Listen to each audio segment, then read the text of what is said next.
Well, many people pick up collecting collectibles as part of a hobby, and today we're visiting Private Stock Hobby, and we are with Marty. Hey. Hey, how How's you it doing? going? I'm good. I'm great. I'm great. Well, first thing, tell us a little bit about how, you really got into this. Sure. Was it a hobby for you? It was. It was. I collected a lot when I was a kid. Sure. And like I said, this is one that I collected, opened up out of a pack, back in 1976.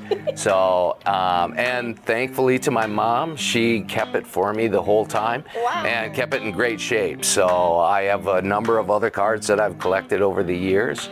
And kind of took a little bit of a break when we started, I got married and then we had kids. And so I took a little break during that time period. But during the COVID time, I drug back out my collection. And my sons and I went through it, and we had a great time just going through, looking at all the old cards and the history behind them and how I picked them and everything like that. Now, investing in sports cards, that can be a very valuable industry, but what are some things people should be looking for when they're picking up cards? We always say condition, condition, condition. Key. So it is key with the cards. Sure. And so the better the condition, and you'll see some of these we have, some are graded and some are not. And it's like this one is graded in a 9.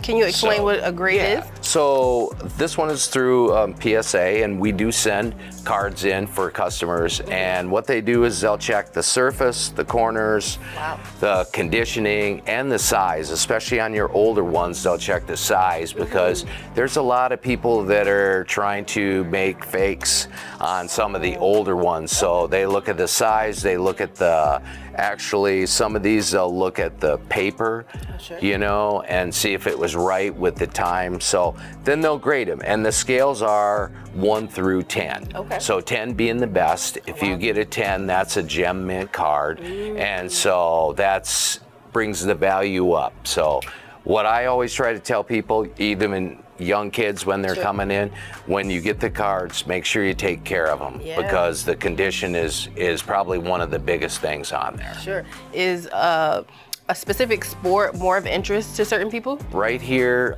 football and baseball are the big two. Oh, okay. So both of those are very big for us. Then probably goes hockey and then basketball. Baseball has always been that steady for the cards. And you look back and that's where you get some of your cards. And this one here is a 1934 Gaudy. Wow. So cards been going early, since the early 1900s, as Luke said earlier, that we graded some cards for a gentleman, and they were 1886 is when the cards were made. And so at that time they put them in, like this one, they put them in tobacco packs and not gum in them. And so it was really interesting how it kind of progressed all the way through.